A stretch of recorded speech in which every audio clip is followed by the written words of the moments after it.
Hello eaters! Welcome back to my YouTube channel. Welcome to Princess Kitchen PH. Please like and subscribe to my YouTube channel and don't This is forget the to follow my page garlic Princess chicken, Kitchen right? PH. Chicken For garlic. today's vlog, Yeah. Cajun chicken. Whatever.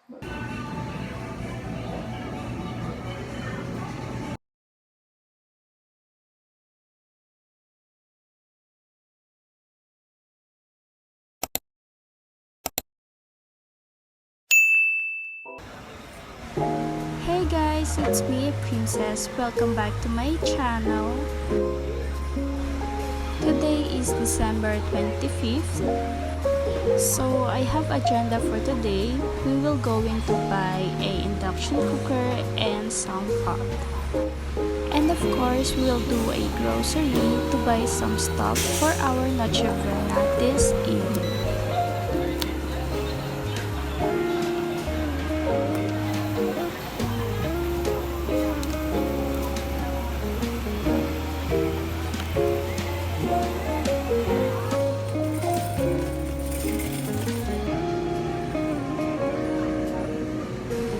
After buying induction cooker, I went to a dairy section.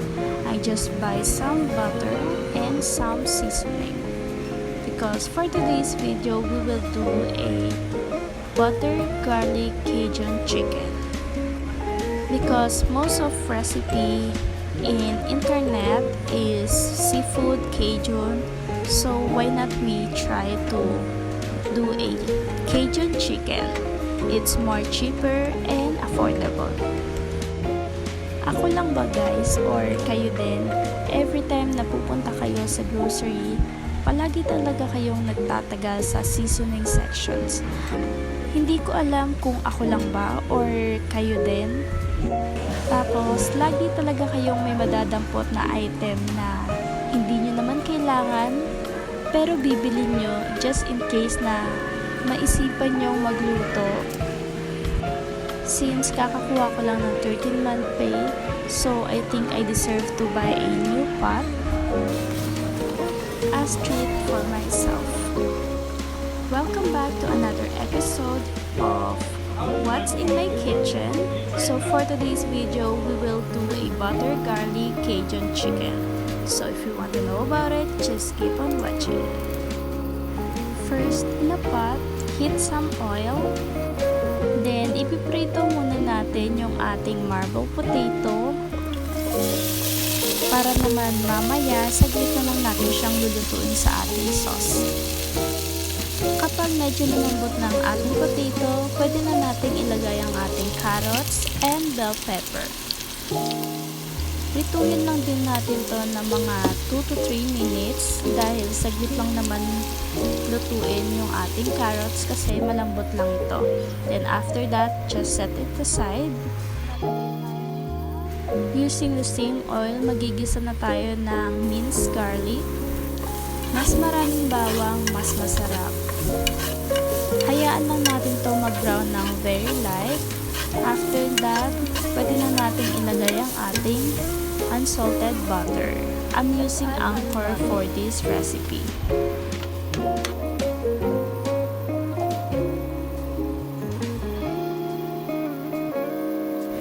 Once na matunaw na yung ating unsalted butter, pwede na natin ilagay ang ating Cajun seasoning. Haluin lang natin to ng maigi para ma-dissolve yung ating seasoning.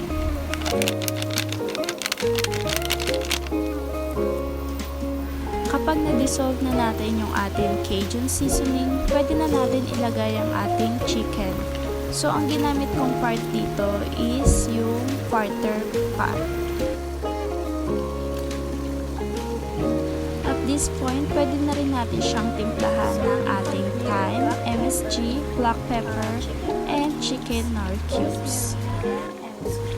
Kung trip nyo naman ay maanghang, pwede rin kayo dito maglagay ng cayenne pepper at saka ng lemon kung gusto nyo may citrus kick. Hayaan lang natin kumulo siya at maluto ng tuluyan yung ating chicken. Tapos pwede na tayo maglagay ng oyster sauce. After 20 to 30 minutes, pwede na nating ibalik yung ating sinet aside na vegetables. Lutuin pa natin ulit yung ating vegetable ng mga 2 to 3 minutes sa sauce para naman lumasa yung ating sauce sa ating vegetables. After 3 minutes, ready na ang ating garlic Cajun chicken. So, ito yung itsura ng ating garlic So Cajun now our chicken. food is ready. I will show you the finished product of our food. Here's our butter garlic Cajun chicken. Hey guys, Merry Christmas everyone. Merry Christmas. I'm here with Nana. Yeah. So for today's video, he will rate our food. Yeah. I'm gonna rate this food from 1 to 10. So I'm not gonna be biased. I'm gonna go straight to the point and give you the review he's asking for, right? And you know me, no bias. So this is the garlic chicken, right? Chicken garlic Cajun chicken. Whatever. Yeah. So wait, let me just go straight to the point. And,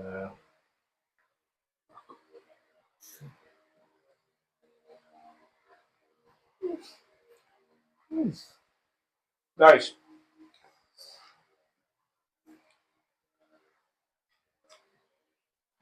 I can feel the seasoning in there. It's well seasoned, and the sauce, and the what is this? Potato. Yeah, potato. Yeah.